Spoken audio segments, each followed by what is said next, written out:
Welcome to the Sacred Medicine Podcast. My name is Margaret Romero. I'm a Columbia-trained functional medicine nurse practitioner, and here I uncover the truth behind chronic illness so that you can finally heal. I'm a women's health and hormone expert and love empowering women to finally live their life fully and powerfully through optimal health. This is the Sacred Medicine Podcast.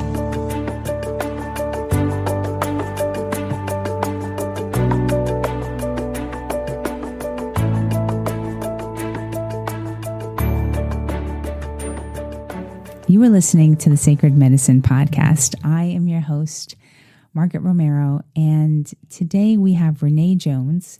She's our guest, and she is going to be talking about emotional eating. She wrote a book called What's Really Eating You? Overcome the Triggers of Comfort Eating. Now, let me tell you, after a winter like this one we just had, thank goodness spring is right. It's here already. Thank goodness. But let me tell you, after this winter, I've determined like next year is going to be, I'm going to Florida. I'm going to South Florida for 3 months. I cannot be here because it affects me on so many levels, the cold.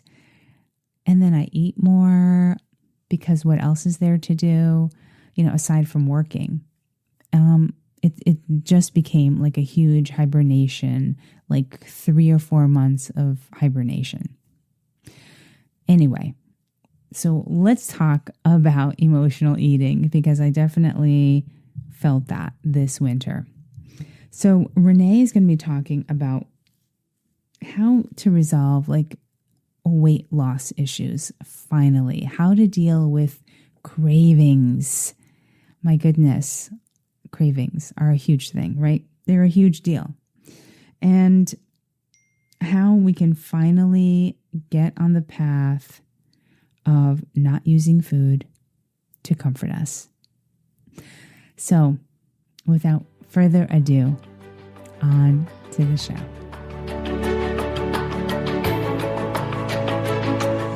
You are listening to the Sacred Medicine Podcast. Today, we are talking all about emotional eating with Renee Jones. Renee, thank you so much for being here. Thanks for having me. So why don't you first tell us what emotional eating really is? Well, I think emotional eating is eating for any reason other than hunger. It could be eating for joy, as in a feast. But more often we think of it in terms of trying to soothe ourselves from something that has bothered us, whether it's stress or some kind of upset or boredom or just not knowing what else to do. We just eat. And would you say, the minute you said this, I'm thinking of, when you're watching a movie and you get a big thing of popcorn or you're home or at a movie theater. Is that from boredom or what is that? It's just like this habit. We're just like shoving popcorn in our mouths. Yes. It's that whole thing of, I just had this big bag of chips or popcorn and all of a sudden it's gone. It's mindlessly eating. Yes. Because it's fun or it's soothing or we're not paying attention. We're just putting it in our mouths because we're so engrossed in whatever it is we're watching. Now, is that an emotional eating thing or is that different? Well, I think it could be. But most of the time, that's just you're not focused on what you're doing. And, there's that thing, particularly when you're completely engrossed in a film, where whatever it is your hands are doing, you're not really paying attention. You're just following on. That could just be a bad habit. And there are differences between just the bad habit of it and eating to soothe yourself. Right. That makes sense. So some of the reasons you mentioned would be like stress, boredom. Are those like the two biggest things or is it a lot more than that? Well, stress and boredom are significant, but also any kind of upset. One of the things that I noticed after my mother passed away was that I all but crawled into my peanut butter jar. There was Mm, something soothing about that. And yeah. I'd find myself circling the refrigerator, going back for yet another spoon. And I thought, you're not hungry. You're just looking for something to soothe your heart. And you're putting you're something in your mouth. And the thing is, we learn this idea about self soothing from birth because when a baby cries, we put something in its mouth, whether that's the bottle or the breast or a pacifier. And it just teaches us oral soothing works for us. Right. But it's not the only thing that works. That's the thing is we grow up and a child will go to their thumb or their nails. As you get older, it's pizza or ice cream or a donut or alcohol or other drugs. It's just that food is easy and available and legal. True. True. And so let's say, you get into an argument with your boyfriend, girlfriend, or spouse, and immediately you're like, call up your friend, like, I need a drink. We need to Hmm. go. You need to meet me for a cocktail. Like, I need this. And so when people turn to this, obviously it's a thing. It's there's an emotional connection there. When someone's Hmm. stressed out, they'll pour themselves a glass of wine. Same Hmm. thing. It doesn't necessarily need to be food. It could be any sort of um, food or drink or alcohol, right? It's stuffing down your feelings and following it with a food or beverage chaser. Yeah. Yeah, exactly. Is this basically eventually what can lead to alcoholism, Sure, drug sure, use? sure. It's all Because of these things. Yeah. you're looking for something outside yourself to soothe whatever's going on inside. And if we would just stop and say, okay, this is the feeling I have, and face it, then we wouldn't need to then go for the food. In fact, the mantra I used when I was losing my weight was face your stuff, don't stuff your face. Because that's what I would do. I All love this that. emotional stuff would come up and I'm like, no, no, no, I don't have time to deal with you. Let me put something in my mouth so I won't have to deal with this. And if I just stop and think, okay, I am frustrated or I am sad or I am lonely, then you can deal with it. You can do something different that actually soothes it Mm. rather than just stuffing it down. So how do people do that? It's it's hard to if you lean into a food or candy or chocolate or a dessert or ice cream when you're upset or whatever it is. How does one stop? Well, you have to decide it's what you want to begin with. Okay. Because, there are a lot of people who go on diets every year, many times throughout the year. But it's not until we decide, okay, this is too uncomfortable. I need to make a change, that we then begin to make that change. So you have to decide, okay, I do not want to go to food for my comfort or stress relief. And then you start beginning to think about other ways you can soothe yourself. We don't always have time in the moment to have a therapy session, Right. right? Or maybe our partner or our bestie is not available right then. They would be the people who would help us to unwind all the stuff around it. So, what else can I do in this moment so I can get through this day at work and get home to do these other things? Can I go for a quick walk around the building? Can I just take 5 connected deep breaths? Is there a different kind of soother for me? And it's easy when you're in a very calm place to make a list of, okay, these are the things that soothe me. This is what I'm going to do when I face this situation. My best thing with the peanut butter was to stop buying peanut butter, out of sight, Right. out of mind kind of thing. It's Right. not available. I don't get in trouble. So it's just finding other ways to soothe yourself in the moment until you can deal with it. Okay.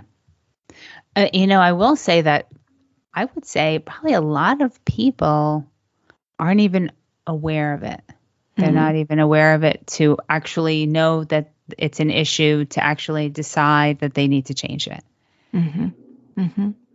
Yeah, I didn't have the name for it until I did. And then I was like, "Oh, I'm an emotional eater. That's what's going on." Yeah. And Yeah. then you can begin to work on that. Right. And so let's talk about this because, we've got January coming up. It's right around the corner. Mm-hmm. And we've got resolutions, which may not last that many months into the year. And people want to lose weight. We've been dealing with this whole pandemic, Mm-hmm. and people have put on weight, and then the holidays come in. It's like it starts at Halloween with the treats, and then Thanksgiving, and then the holiday parties and all of that. So share some tips as to, the real secret behind losing weight. Well, first, particularly with a resolution, the only way to keep a resolution is to resolve the issue driving the problem, right? You Mm, have to look at, right, okay, what's driving me to this? And if you can identify, oh, every time I have a fight with my boss or partner or friend or whatever, I go to this particular food to soothe myself. So if you can find what's driving the behavior, then you can resolve it. So, for example, uh, as I said, my mother passed away, and I crawled into my peanut butter jar. So hmm then, when my grandmother passed away, 7 or 8 years later, I thought, okay, we do not want to crawl back into the peanut butter jar. What is the issue here? What are we doing? And when I right, finally recognized that peanut butter was a tangible connection to the love and encouragement that my grandmother gave me, that came also through my mother at times, but much more through my grandmother, then I would say, they're not in this jar. They are not right, in that jar. I cannot get that from this jar of peanut butter. And the interesting thing, Margaret, is we all have these foods. And if we kind of take a moment to go back to thinking about, okay, here's the food. When did I first have it? What was going on? Who gave it to me? Then we can begin to disconnect the food from whatever that soothing thing was. Does that right. make sense? Totally, Yeah. totally. So again, to the key to losing weight is finding what works for your body, dealing with your beliefs around it, calling on your best self, and continuing to do the work. All diets work for somebody, but not all will work for each person. So finding what works for you helps. How does one know what works for them? And what do you mean by that? You mean like different types of workout routines? Is that what you mean? Or like, um, you know, when you schedule it, or what do you mean by that? Well, I will say I actually lost my weight on a low fat diet, low calorie diet, but it left me tired, hungry, and cranky all the time. I could get to my goal weight, but again, tired, hungry, cranky, not good for people around me. So does it work? Sure. Was it helpful? That's a good question, because Right, I believe that whatever it is you're doing, well, that works for your particular body, because we're all a little different chemically. I mean, we all have a unique thumbprint, and that tells me that every one of our bodies is unique. So why would the basic cookie cutter diet work for you? Why would the same gym routine work for everybody? It doesn't. So what I do with my clients is I have them go through this assessment, a metabolic assessment, and it's a long list of questions.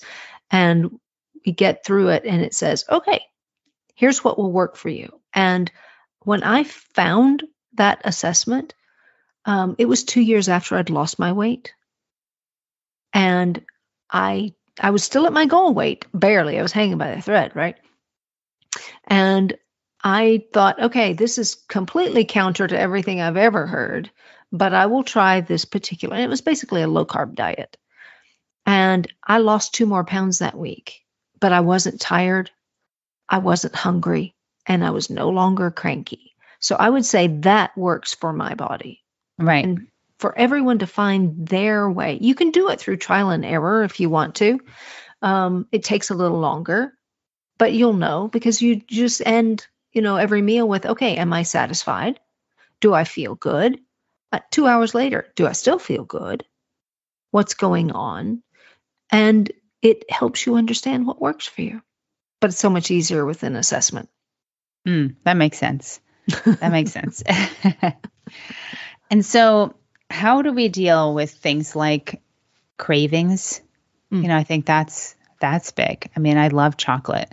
I don't buy, I try not to buy it as often as I used to, but how else can we deal with it? So your day-to-day cravings, sometimes that's just a little willpower, although that's a vanishing resource. So you also need supportive things like not having the food nearby, right? Which was the problem of the pandemic, was that the kitchen was so close to our brand new home offices, right? Right. But if there's a craving that you cannot say no to, what I tell people is, okay, have it, but do it this way. Set your table. Use the placemat or tablecloth, whatever works in your home. Use a knife, fork, and or spoon. Use a plate or bowl. Set out a nice glass and maybe even candles, right? So make your eating space attractive and special. Sit down, turn off the TV. You can have another person there, like, a normal community kind of meal, but sit down and enjoy every bite of that food. Don't eat over the sink or trash can. Don't hide in the pantry. But give that particular food the same honor you're giving that craving, and squeeze every bit of flavor out of every bite so that at the end of it, you're not feeling shameful. You're feeling satisfied. You're not hiding. You're owning your desire for this. And you've actually enjoyed the food. Because if you haven't enjoyed it, if you swallow it whole, you may as well be eating celery because you'll enjoy it just as much. Right. Exactly. That makes sense. You just gave me a visual too. Okay. So the key to weight loss, you had mentioned, dealing with your beliefs and what works for you. And then that metabolic assessment, is that something that people can get freely, like online, just like plugging that in? Or is that something that they would have to like go through you to get? There are various metabolic assessments out there that are free. I don't find them to be as helpful, but they will give you an idea. The one that I give to my clients has a meal plan and a color-coded chart of your the foods that are best for you, and it tells you, your sympathetic, parasympathetic, all of that. So, but you can get a good idea with the free assessments. Yes. Okay. And so when it says metabolic, what are your questions sort of asking around? What types of questions, I guess? Oh, they're very strange. They really are. I mean, there's one that asks about your pupil size in comparison to the iris of your eye. And it asks about your skin and your nasal membranes and things like, are you hungry or not, or somewhere in between for breakfast, lunch, dinner? What satisfies you throughout the day? What doesn't satisfy you?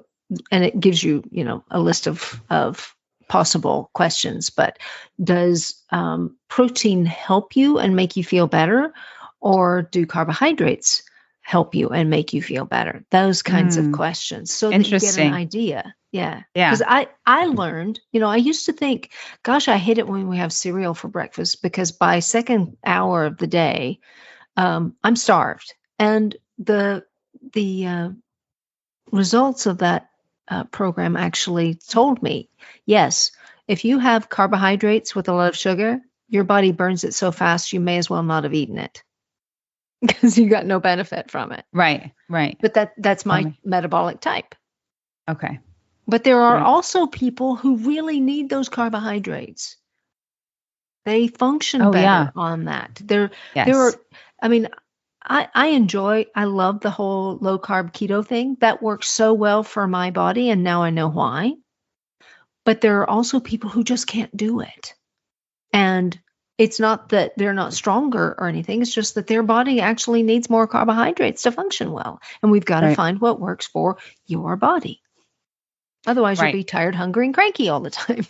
Exactly. And I think that when people sort of choose a particular diet or whatever it is, keto, paleo, there's so Whatever. many different ones. Yeah. That, like you said, it's possible it won't work for you, Hmm. but it will work for your good friend. Hmm.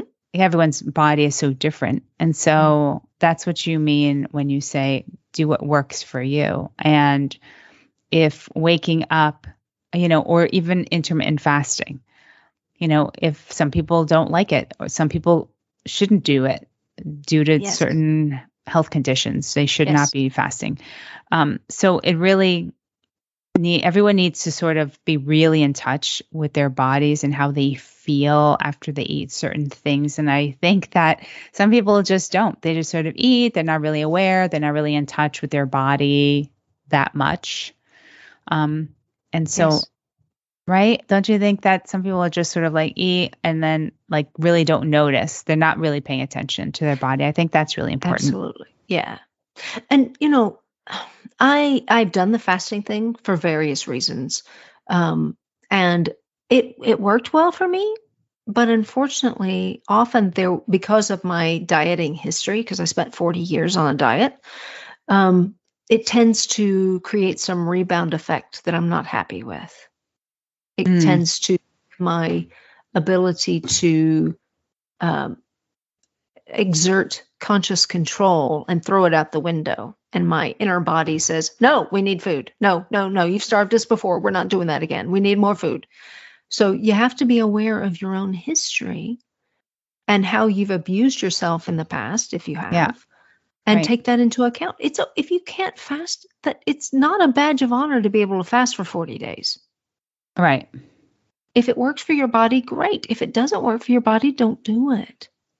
It's okay. You've got to find what works for you. And I also think that there's a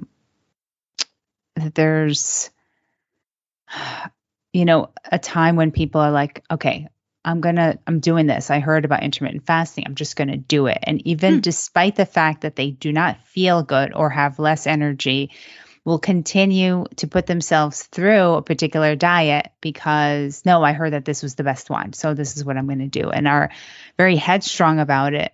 But when it doesn't work, it's okay to stop doing it.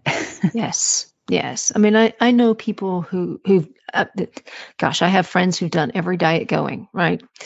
And I remember there was when the whole carnivore thing started a couple of years ago, I thought, well, I'll try that. And it worked very well for me. I didn't want to continue because I kind of missed vegetables. But it worked well for me. But I remember one lady who was like, "Oh gosh, that sent my menopause symptoms into high gear. I'm not doing that." Well, great. Now you know.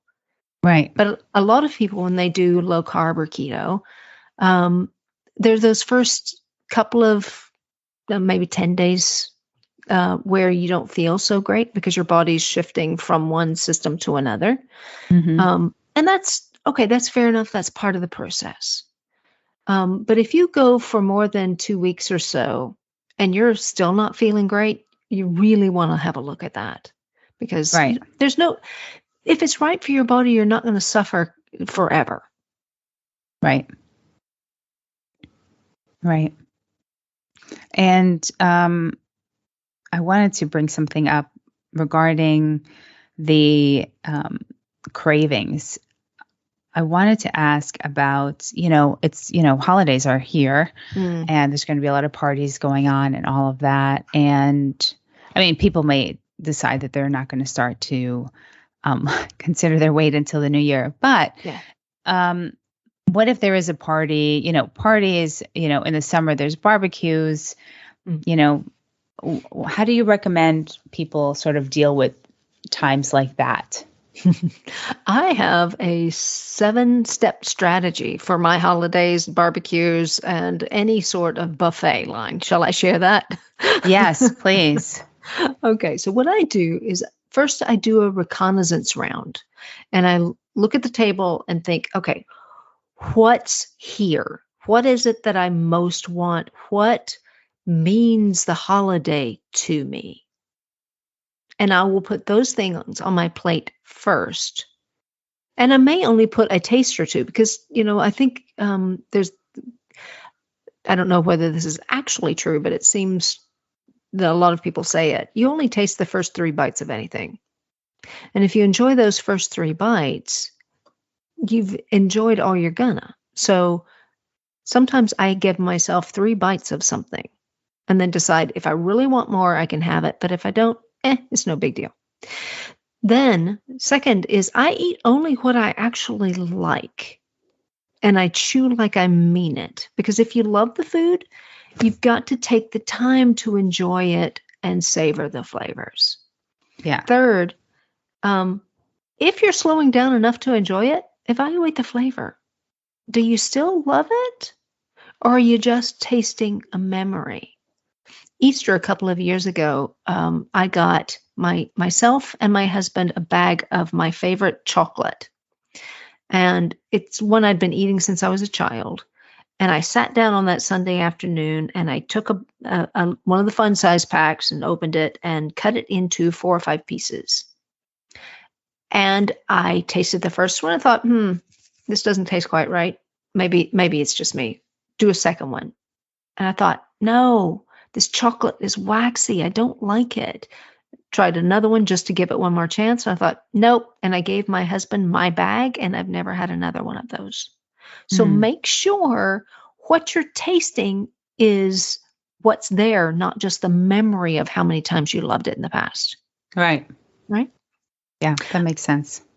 And recognize there will be foods there that are not on your plan, but you get to choose for yourself. Can you taste them without creating a binge? And if you cannot, stay away from it because that's going to put you into a tailspin that'll take a while to get out of. You've got to be careful. If it won't put you into a binge, enjoy it, but don't take any home with you. Leave it for, we talk about a holiday, not a holiday or holiday month. So enjoy it on that day. In the States, we have this 6-week food orgy, right? From Thanksgiving to Christmas or through New Year. We eat all the time and it's craziness. Then fifth thing is I say, focus on the conversations and the interactions because the holidays are not really about the food. The holidays are about the people you spend the time with. So focus on those interactions. Enjoy the people you're with so that you have good memories of the day. And then sixth, gratitude is a great practice. If you eat for comfort or stress relief, then another way to soothe ourselves is focusing all those people, situations, and experiences for which we're grateful. And then seventh, accountability and support. Know what you need so you can create a structure of support. How do you do that? Well, it could be, I will say to my husband, because I stopped eating sugar about 7 years ago because I realized how bad it was for my body. It puts me to sleep. It makes me cranky, all of that. So I took sugar out. But occasionally I will have some. So, for example, I will ask my husband, go get a piece of that cake. I want 2 bites of it. And then he either gets rid of it or eats the rest. So he's my support system. Got it. If we're at a party, and alcohol flows freely, your glass is never quite empty. I'm like, can you help me keep count? Because I don't want to go over. Right. Right. So just different kinds of support systems set up. You've got an accountability buddy, maybe, that you just check in with. Right. Okay. Or not buying foods that are going to create issues for you. That's true. There is this, if there are certain foods that you love and you want occasionally, there are places that will keep them for you and they keep them fresh. And at 2:00 in the morning, you can usually go and get it. And it's even called a store. They will store it for you. Exactly. That is a good point. That's a really good point.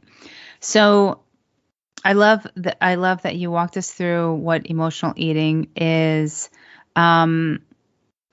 Was there anything that we sort of left out that you feel is really important for people to know as we are heading into, we are in the midst of holidays? We are. Well, I think one of the things that I give people is an acronym. And I say it's not hard to overcome emotional eating. You just have to get the hang of it. And hang is the acronym. So the H is, am I hungry? And if you are, you may need to get something to eat. But if you're not, think about A. What is the attraction to food right now? What is it that is drawing me toward it? Mm-hmm. And then the N is, what do you actually need other than food? You may need to walk the dog. You may need to get a hug from somebody. But what is the need that you have in the midst of that? And then the G is go. Go get that, because that will soothe you more than your food ever would have. Okay. I like that. I really like that. That's easy to remember. Yeah. So how can people... Oh, go ahead. I was just going to say, just recognize that if you keep building up your best self and working from that position, I don't know about you, Margaret, but when I'm in my best self, I make a lot better choices. So my 3-part plan is your body, your baggage, your emotional stuff that drives you to food, and then your best. Be your best. You're more than capable of it.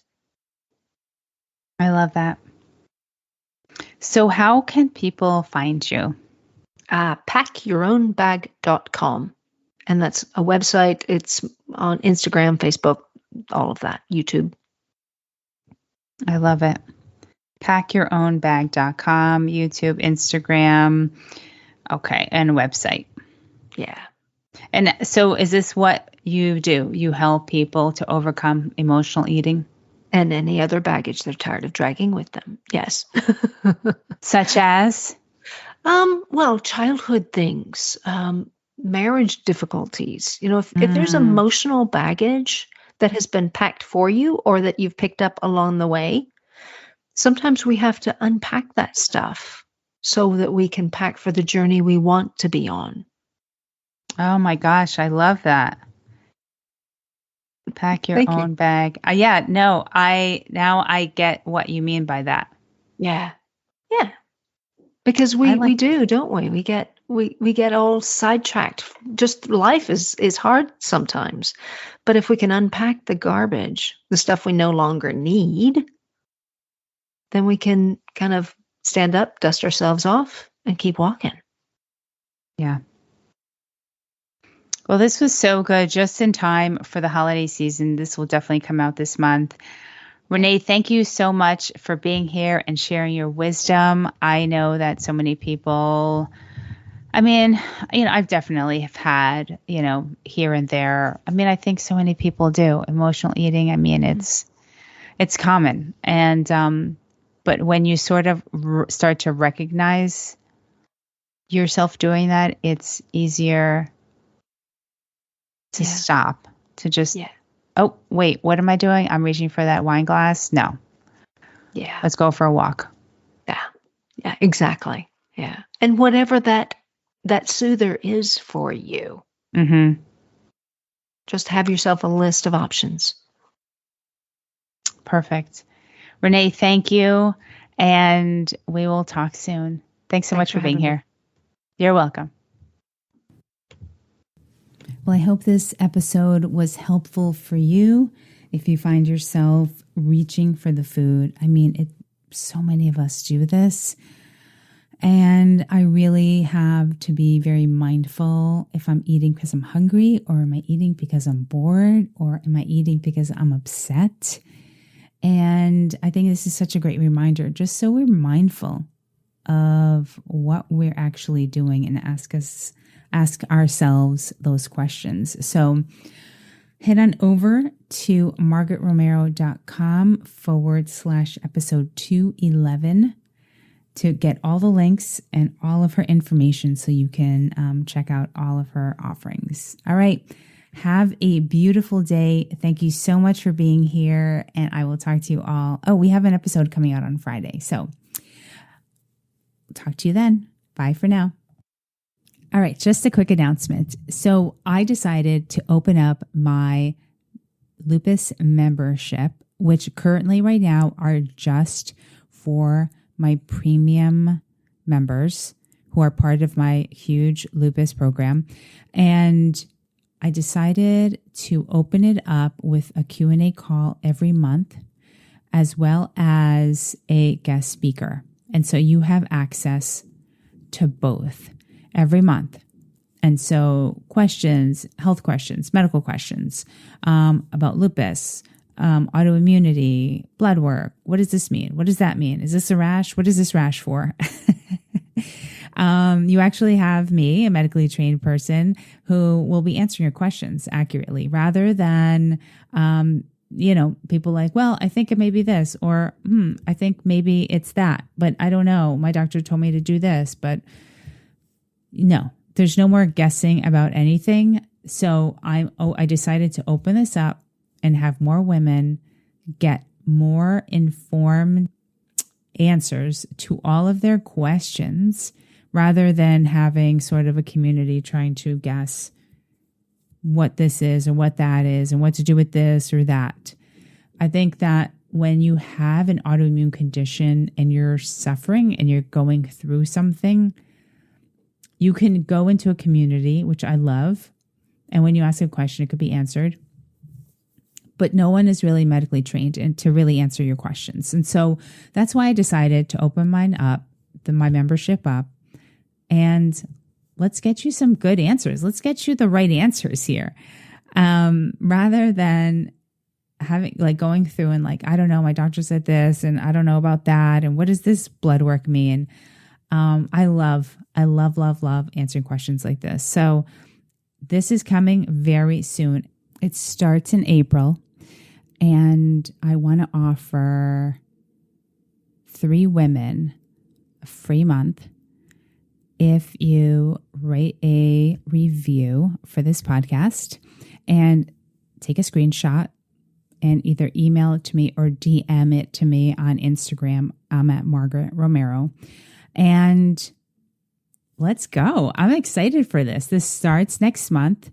And so I am going to keep listening because, let's see, probably next week I'm going to have the link. I'm going to have everything ready for you. And then I'm going to be picking 3 women.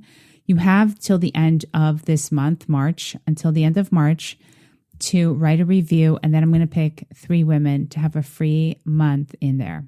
So have a beautiful weekend, and I will talk to you all soon. Thank you so much.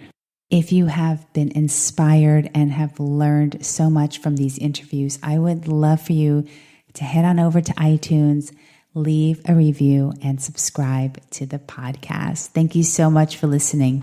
Bye for now.